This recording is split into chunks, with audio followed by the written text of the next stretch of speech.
Welcome to Unpacking Possibility. I'm your host, Tracy Stein, and today I am really happy and honored to have a really remarkable woman speaking with me today, Kamali Chandler. She is many things. Among them, she is a mom. She is a New York City real estate maven, and she is a cancer survivor and thriver. And so today we're going to talk about a whole range of topics so that you can feel as inspired as I do by Kamali. So welcome, Kamali. So good to see you. Thank you. Likewise. Thank you for having me. Oh, it's wonderful to have you here.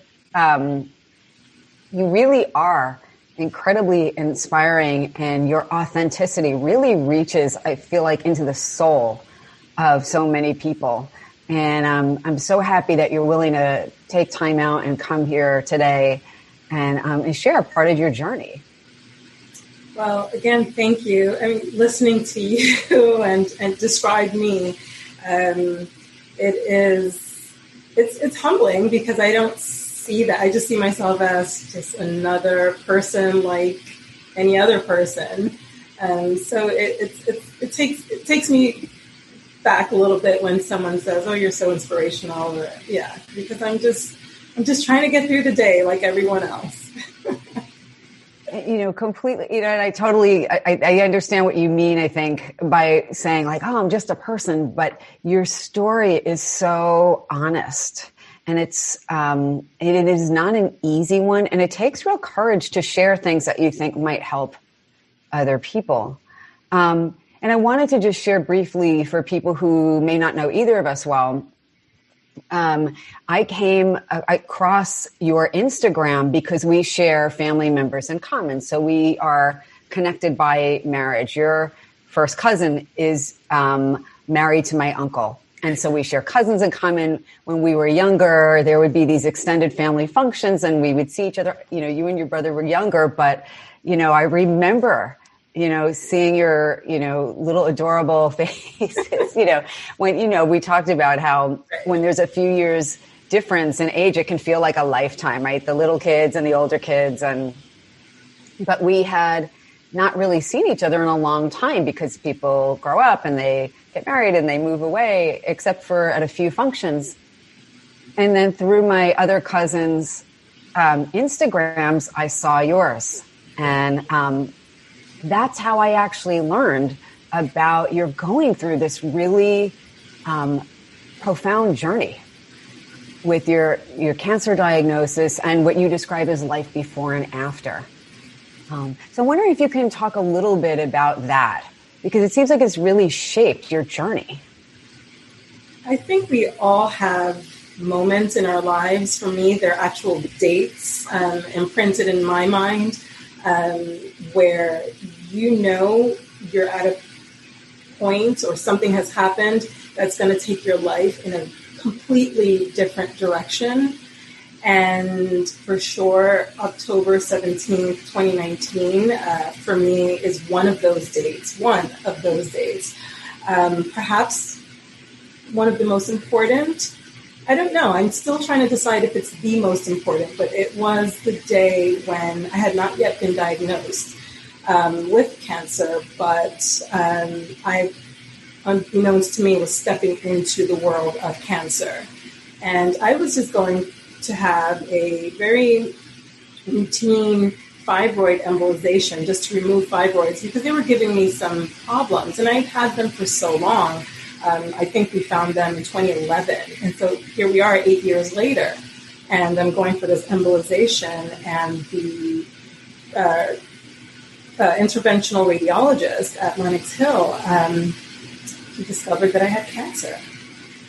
And there are good doctors, and then there are great doctors, and he is certainly amongst the greats. There were signs, and I missed the signs. It's hard to say if I missed them or not. I didn't push and advocate with my gynecologist as much as I probably should have, because I can remember back to January 2017, exhibiting signs and talking to my gynecologist. And it's like, oh, you're entering your 40s And this is kind of the time when you start going through perimenopause and all of that. And so I just chalked it up to that. And anyway, October 17, 2019 is definitely the day when I stepped into cancer. It would be another month before I was on an operating table and diagnosed with stage 3C ovarian cancer. And it has been, I guess, 16 or 17 months since that diagnosis. And it has turned my life upside down, inside out.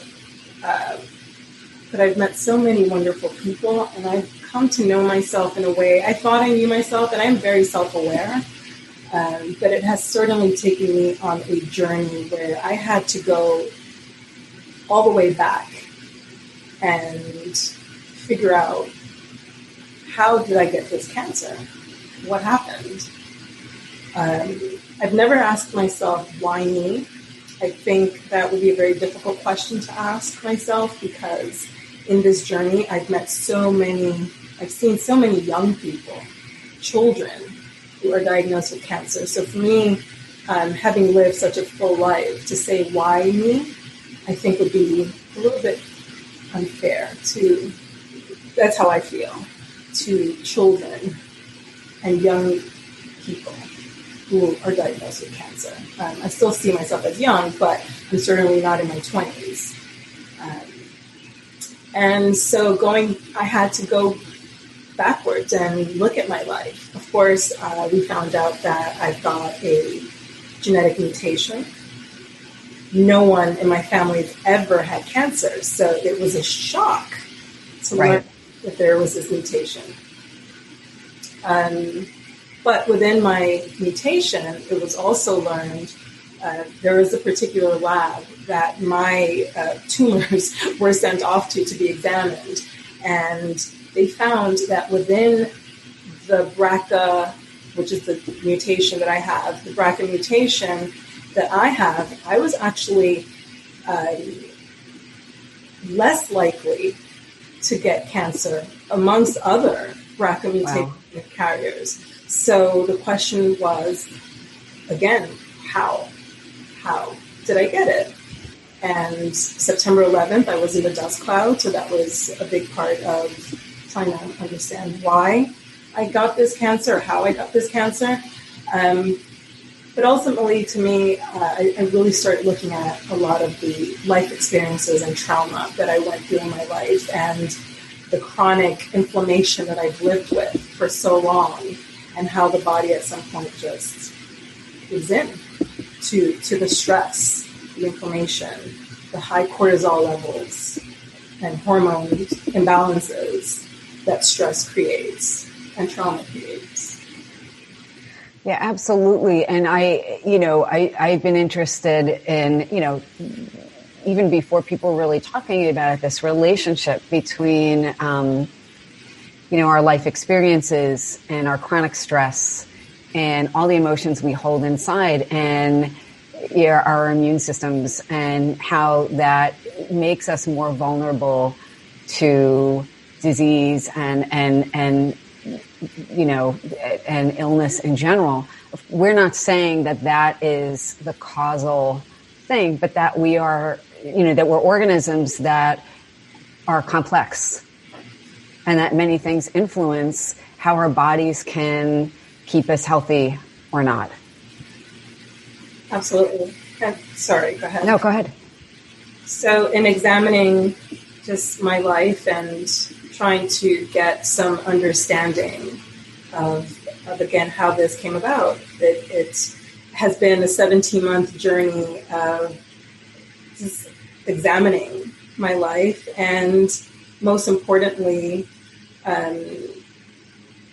trying to get to a point where I can find joy in my everyday, not always successfully,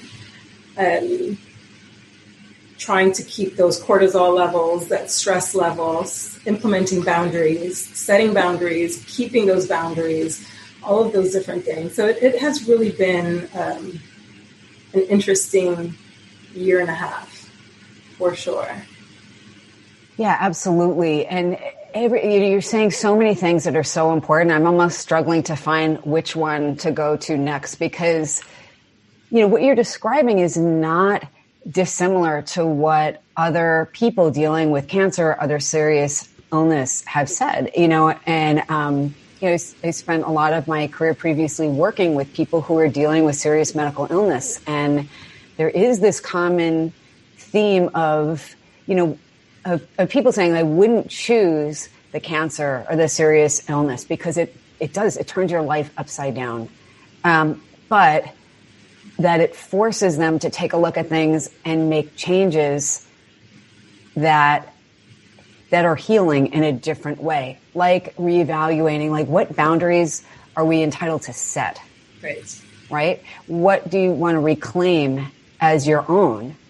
Because, I think, obviously men can be socialized to be pleasers or to be accommodating or not trust our own voices first. But women, I think, are more so. I don't think that's a controversial thing to say.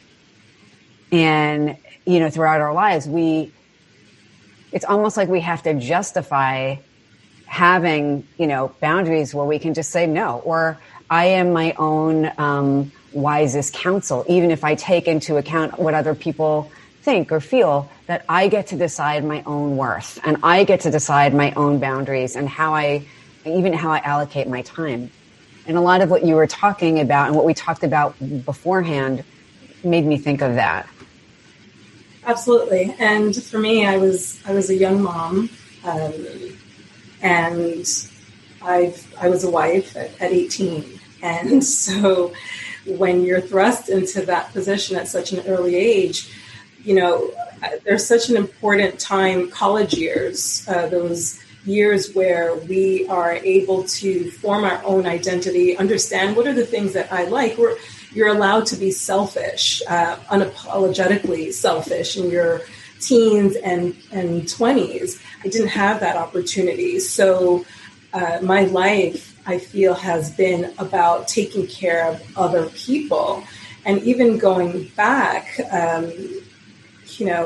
when I think about my early years, and it's important for me to say one thing. I have experienced a lot of trauma in my life, and that is certainly a part of my story. It is not all of my story. So I would really, it would make me sad, I think, for someone to hear this and listen to this podcast and come away with a feeling of sadness. For me, I feel like I've had a very good life. I feel, even with childhood sexual molestation as part of my story, I feel like I had a happy childhood. I am very happy as a person. I've experienced so many wonderful things, but there are unhappy, negative things that are weaved into that. But I think everyone's got their story. No one leaves this earth unscathed. Everyone's got a journey, and this one was mine. But when I think back to kind of the early things, the things that happened in my life to start this cycle of stress and cortisol and inflammation in my body, my birth was a traumatic birth. I was a breech baby, and there is a lot of research that has been done about the psychological effect of one's birth and how that starts you off. When finally, after a day and a half of labor, they finally decided to perform a C-section on my mother, they actually cut me. So I've got a scar. Oh my God. My side. And that was my introduction to the world. My mom loved me, though. Of course, it was a happy. I don't remember those years as bad years, but they were. That was my start. And my father, which I've written about, actually, there's an article somewhere on Girl Boss. I've written about my father and his mental illness. He was severely, schizoaffective, and his first kind of breakdown was when I was born. the pressure and the stress of all of that. And so those are some of my early memories, me taking care of my little brother to kind of shield him from that. And I was 3 years old. So I remember all of those things, and certainly triggered things within my body, I'm sure of it. But also having experienced, childhood sexual molestation from about that age to 12, and understanding very early on that the adults in my life, they just were ill-equipped to deal with those truths. But I knew my truth. Even at that age, even at 12, I knew my truth. And it gave me a sense of awareness, but it also gave me a sense of you can only count on yourself, which is not great to have that feeling at that age. But it also gave me a sense of confidence and strength to know that I alone, I could do anything. And that is somehow a huge gift to have. And it has carried me even through this cancer journey. It has carried me. Knowing who I am and knowing what I need and knowing what I am capable of accomplishing has helped me as a single mother, helped me as the real estate maven that you... New York's a tough market. That's not easy. Goodness. But yeah, it's just that sense of awareness, that sense of strength has really carried me throughout my life. Yeah, I mean, it's, and you're so incredibly brave and giving to share these details, which are so personal. And, they're not easy to talk about, but they're so important because I think the things we don't talk about as a society are the things that really fester. And I feel like, childhood trauma is one of those things that we really don't, survivors really don't feel that they can talk about. And they do become overly self-reliant. And you're absolutely right that there is that one side of that where it's like, oh, I can do it because I've done it myself. I can rely on me and I know that I'll get myself through this, right? It's that source of strength.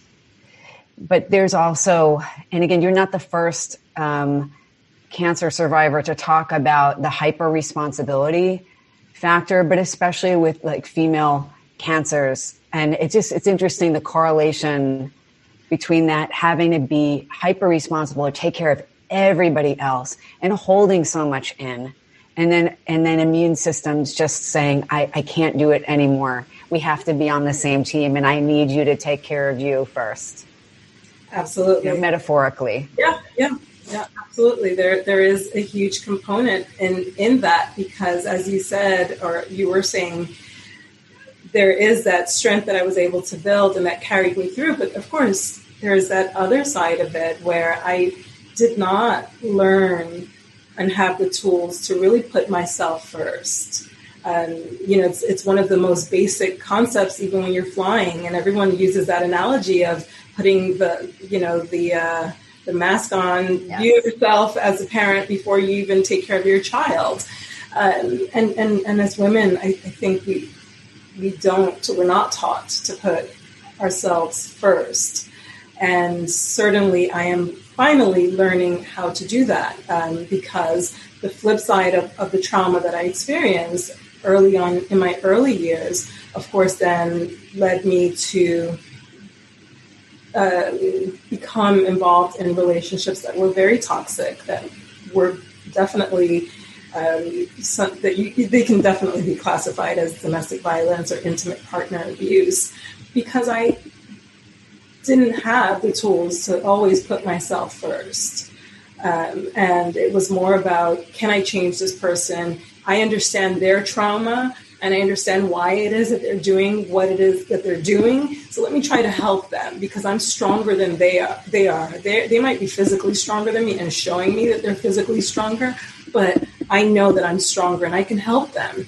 And ultimately it was, to my own detriment.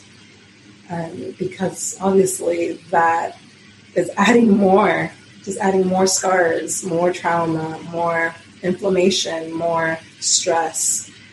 until, like you said, my body just said, that's it. I can't do this anymore. Until you start putting yourself first, I can't help you. And again, I think this is kind of endemic, right? This feeling that, women in general will say something like you said the other day. That didn't surprise me at all. And I think a lot of people would resonate with, and even women who haven't been traumatized. You said, despite how difficult this journey has been and everything I've gone through, I am so glad it's me and not my children. And part of the gift of who you are is that you are so loving and you are so compassionate and you are so thoughtful. And yet it's that challenge, right? To balance. I'm getting teary as I'm talking to you about this because I'm very moved. But how hard it is to find the balance between saying, I've got to put on my mask first. And in fact, you had an Instagram post that, it wasn't even like such a heavy Instagram post, but it was something that I think a lot of people just got right away. Is you had this image of what I imagine was your living room and some candles, what looked like by the fireplace. I probably didn't have my glasses on, so I couldn't see as well, but it's another whole thing. But you said, I'm taking time to spend some time with my favorite person, me. And I just thought that's absolutely right. And I could picture you with like matcha tea and a good book, turning off the ringer on your phone, just being like, this time is for me. And how those simple things can be so healing in and of themselves. Absolutely. One thing about me, I think that, if someone Googles my name and they'll find me at this event or that event, which I am so grateful to have had those experiences. But one thing that most people don't know about me is that I'm actually an introvert. As a child, I felt most at peace. I was a very quiet child and loved playing with my dolls. And I could play in one corner alone for hours on end.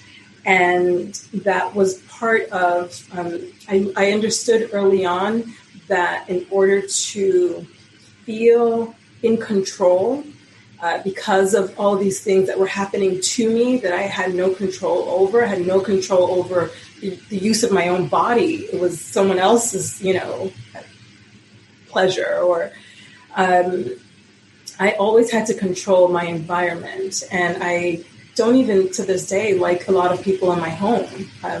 Some of my closest friends have never been to my apartment.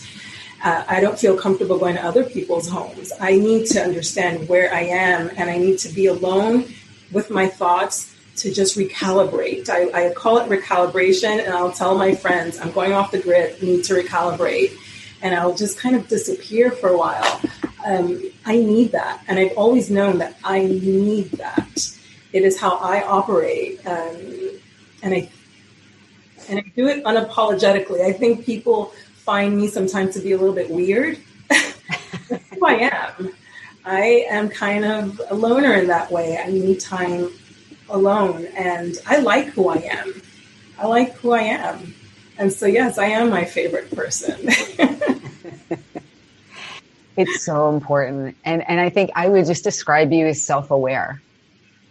I think part of the maturity of, as we, go through life and as we have a lot of experiences that I'm thinking of the word like temper, like, where we're melding down, we're heating up metal to the point where it seems, like, how could anybody sustain this? And then it cools into something stronger, and we make ourselves into something that's stronger and just more adaptive.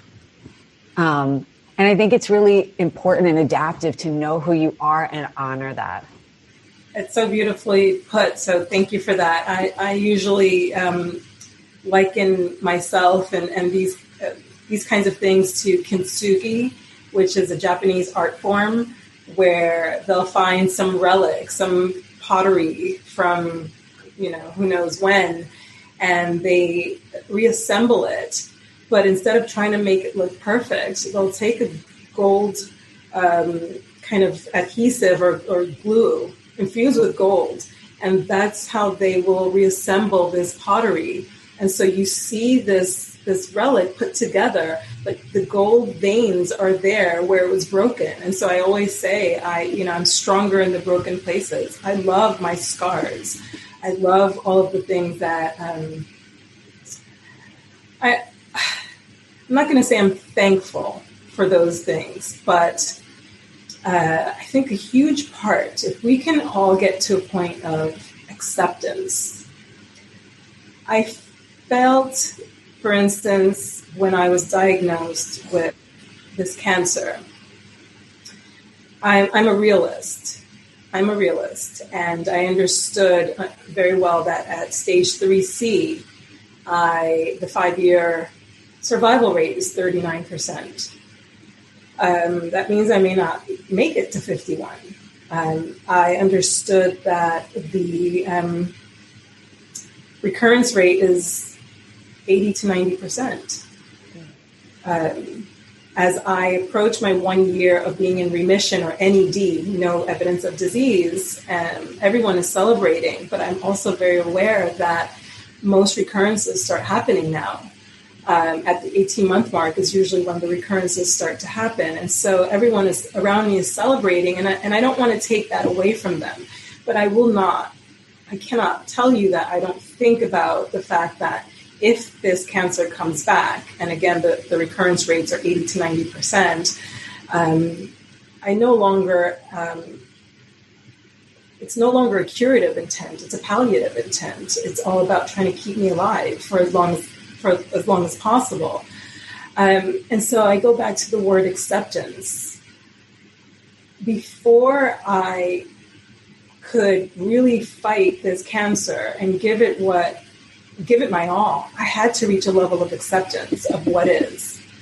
I couldn't be in denial. I've never been that person. I'm a truth seeker, and I've always operated from a place of just being genuine and truthful, and that is my reality. That is my reality. Acceptance of the things that I've been through, acceptance of where I am today, and acceptance of what might be. And in that acceptance, I'm able to find the strength to move forward. And it's hard for me when someone says, well, you're telling me this data, but you've got to stay positive, which I've heard this term thrown around about toxic positivity. Yeah, definitely. And it's just like, well, I am positive. I mean, the fact that I'm here with you right now and I put on a little makeup, that is my being positive. Because I do have the choice to just stay in bed and not move and just be the cancer patient, be the childhood sexual abuse victim, domestic, I could be all of those labels, but I've accepted that was my journey. That was my cross to bear. And in that acceptance, I can operate in a healthy way. I'm saying a lot. No, what you're saying is honestly, really, it's so moving because it is so authentic and so important. And again, like I feel like I'd like there's so many things I wanna, and I'm like, oh, I don't know how I could even do it justice. I want to kind of tie this into what you said on your Instagram, and what we've talked about is being a cancer thriver, not just a survivor. But also that does not mean that every day is rainbows and flowers, that you can have days when it feels difficult to go on. You can have days where the taste in your mouth or the fatigue become things that a part of you just says, I just can't anymore, or I just don't want to.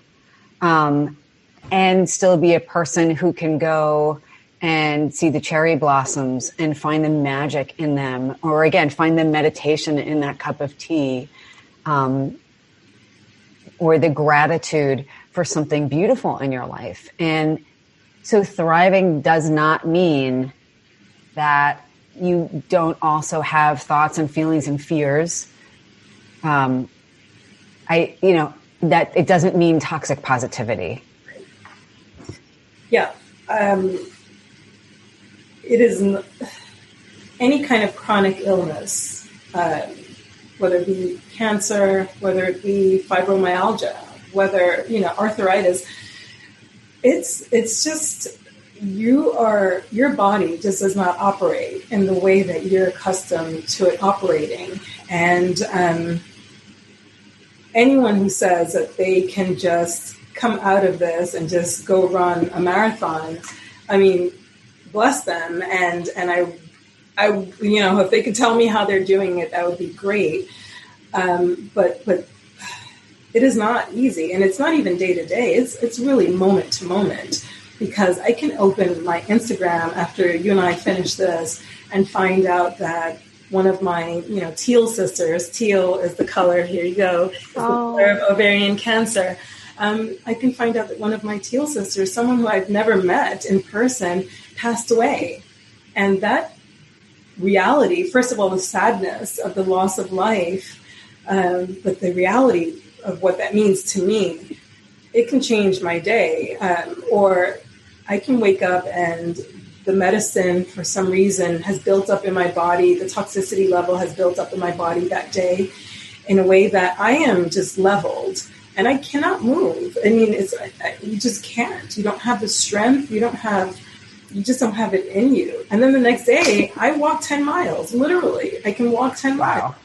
So it's so moment to moment. It's so day to day. And I have learned that it is okay not to be okay. It is okay not to be okay. And in the days that you're not okay, do what you need to do to make yourself happy. I don't know if happy is the word, but just able to deal with it. Call a friend or don't call a friend. Take an Epsom salt bath. Go get a massage. Go for a walk. Or just sit in front of your computer or your television, watch Netflix, and order in. And don't be shamed for ordering in. We as cancer survivors and patients get shamed a lot about what we're eating. It's like someone will see you having a Shake Shack burger and they're like, are you supposed to be eating that? And it's like, can you just let me have some joy? By the way, I'm thinking of a specific person who is also a cancer thriver who has said nearly the exact same thing, like, leave me alone. I'm going to have this martini or whatever it is that, that it's not about now being more anxious about everything you do. That's not helpful. Right. And yet, look, I know you make great choices. Right. But part of those great choices can be doing things that help you feel normal and feel joy. Right. Exactly. I think that's important. And, again, you said real estate maven, and I just feel so far removed from that because me, the city girl, the New York City girl, all of a sudden I've just become this nature person. And I'm so happy for that. I've discovered places, little nooks in Central Park that I didn't know existed. And I'm a born and raised New Yorker. And every day, every time I go to Central Park now, it's a new discovery.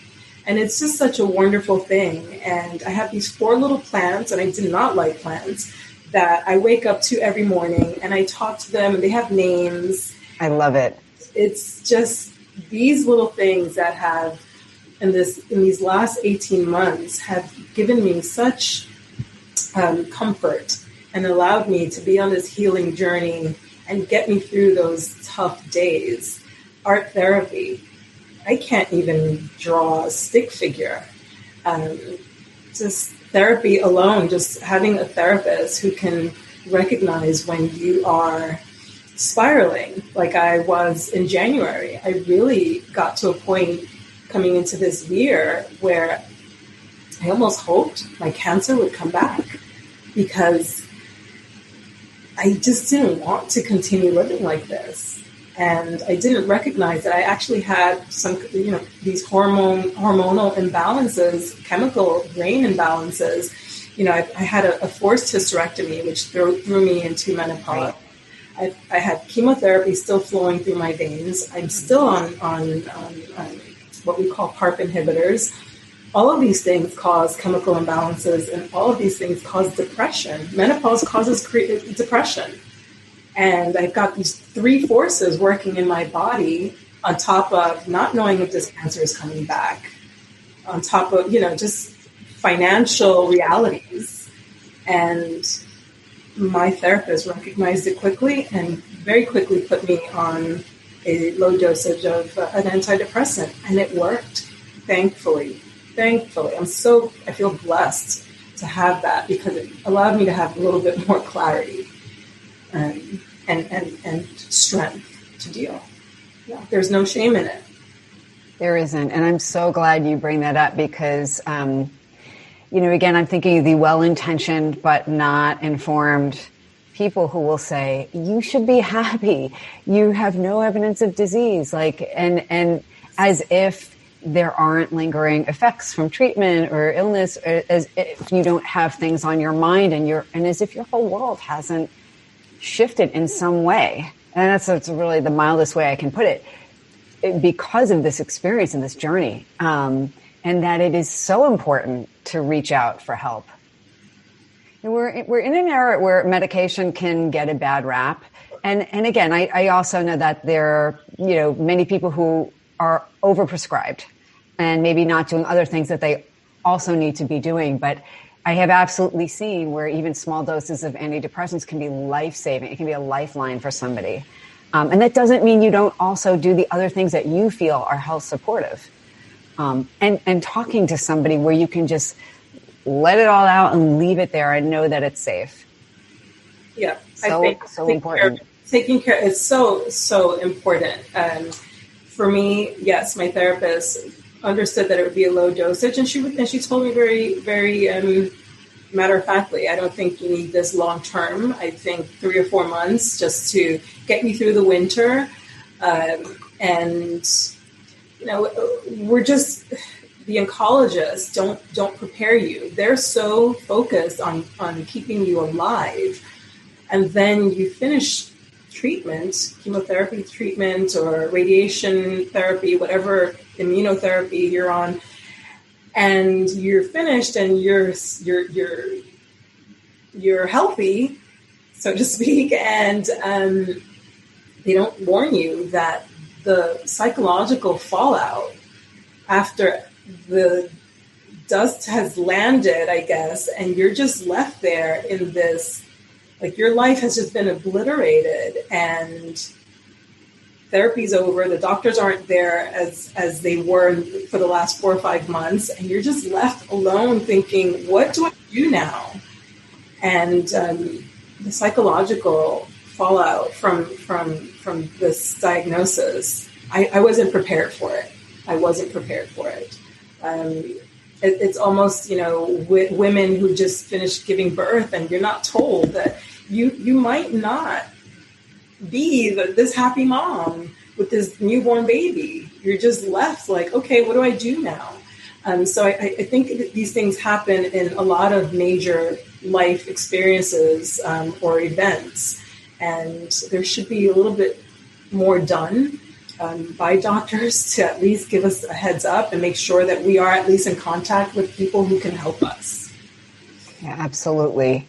And I think that you've brought so many really important pearls today. And I could talk to you for hours, and I'm mindful of the time, but you have all of these, it's like these incredible, I get pearls of wisdom is the only thing I can think of, but these things that are so vital for people to know, both people who are going through a journey like this, their own version, and people who love them and want to be supportive and not inadvertently unsupportive or unhelpful. Right. Any kind of last thoughts on what you would like people to take away? Acceptance, I think, is a big one. And I think living your own truth. I think as long as you know yourself, and as long as you know yourself, I think it will help so that when you're encountered with different people or different experiences or something that can completely derail you. If you stay true to who you are, I think that helps. And I think the times that I have been derailed were the times when I did not stay true to myself. I know what my value system is. And if someone tries to, peer pressure exists at all ages. And when someone has tried to kind of pull me away from what I know to be true, I think that's when I have, I've encountered some difficulties in my life. So just know who you are and stay true to that person. And that's really all I can say. I'm not sure if I'm saying much with that, but stay true to who you are. And just one quick thing. Of course. Shocked still. I'm sorry that I'm using the word shocked, but so many people who've gone through this, some of my friends and loved ones who've gone through this ovarian cancer journey with me. And I'm still so surprised that so many of y'all don't know what the symptoms are of ovarian cancer. Please educate yourself on that. There are 5 gynecologic cancers. You're only screened for one of them at your annual GYN checkup, and that's cervical cancer. For those other 4 cancers, you're not screened for them. You're not. There's no screening for them. And so oftentimes, more often than not, when you're finally diagnosed is at an advanced stage where the diagnosis, the prognosis is a lot less. It's not a great. I'm losing my words, but for ovarian cancer, which is 90% curable if caught at an early stage, it's shocking that more than half of the women diagnosed are not diagnosed until they're advanced in this cancer. And so please just symptoms for women to pay attention to. Frequent urination. That was a big one for me. Bleeding when you're not supposed to be, breakthrough bleeding, postcoital bleeding, back pain, fatigue, just waking up and just can't wait till it's bedtime again. Bloating, I think I may have said that. Nausea, feeling full after eating a very small meal. That is a huge one. And all of those symptoms can just be, just like, oh, it's just you going through menopause, or, you've got IBS. And so many of us are just given, a pack of Tums and shooed away. And again, you've got cancer, and I actually had an ultrasound where my gynecologist unfortunately misread and didn't see that my right ovary was undetectable in that ultrasound. And that was in June of 2019. And November 2019, I was on an operating table. So... And then that leads me to one more thing that we had talked about previously. And it's that when you are relatively young and beautiful, and I'm not being gratuitous, it's true, or you should know it's true. But when you look like you have the whole world, in the palm of your hand, right? You look like your life from the outside looks like, well, she's a successful professional and she is beautiful and she is, upbeat and appears, healthy and, all this checklist of things where people fill in the narrative with what makes sense to them, right? It's kind of like a big Rorschach where everybody sees this thing before them, this person before them, and just fills in with a narrative that makes sense to them based on their assumptions. And we all have them, but how even, medical professionals can miss things. And that I'm hoping that people who listen to this episode will realize that pay attention to your body, pay attention to your own gut feelings, and advocate for yourself. And sometimes that means, unfortunately, going to get another opinion, even if you really like and respect and trust the physician who's doing the first round of exams on you, and not being shy or feeling like we're taking up too much space. by contradicting somebody we like and respect who's in a position of authority. Like, really, what I take from everything you've said today is like to know, honor, and love yourself, right? Absolutely. Know yourself, and yes, honor yourself. And for those of you listening who maybe have had traumatic experiences, again, that's a little bit harder because we're not taught to advocate for ourselves. We're taught to just be silent and suffer in silence and just be strong. So it's a little bit harder. So you need to know that about yourself, that you really need to maybe try harder to advocate for yourself and be heard and make sure that you are heard.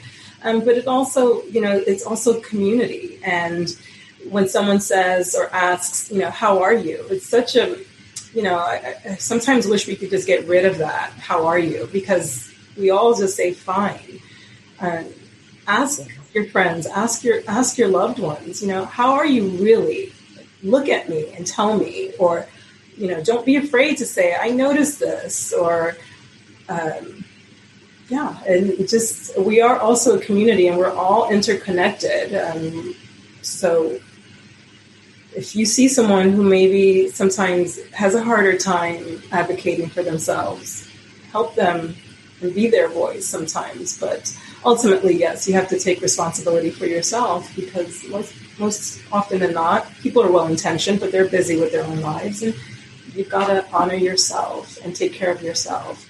There are people who need you and love you and need for you to stick around for as long as possible. So please. Yes. Kamali, thank you so much. This has been really so powerful. I'm so grateful both to get to see you again and to have you share your journey with such incredible authenticity and generosity of spirit. If people want to find you on Instagram, how can they find you?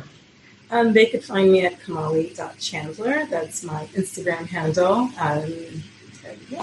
That's where I am on Instagram most times. I have a love-hate with social media, but totally get it. I'm usually there. So thank you so much for doing this and giving us a platform to tell our stories and our truths. And thank you. Oh, my pleasure. And for those of you listening, you can learn more about Kamali again at her Instagram. And if you like the podcast, please hit like and share and subscribe. And you can listen wherever you get your normal streaming podcast. This will also be on YouTube as well. And so again, Kamali, thank you so much. I'm going to blow you a kiss and give you a big virtual hug. Thank you.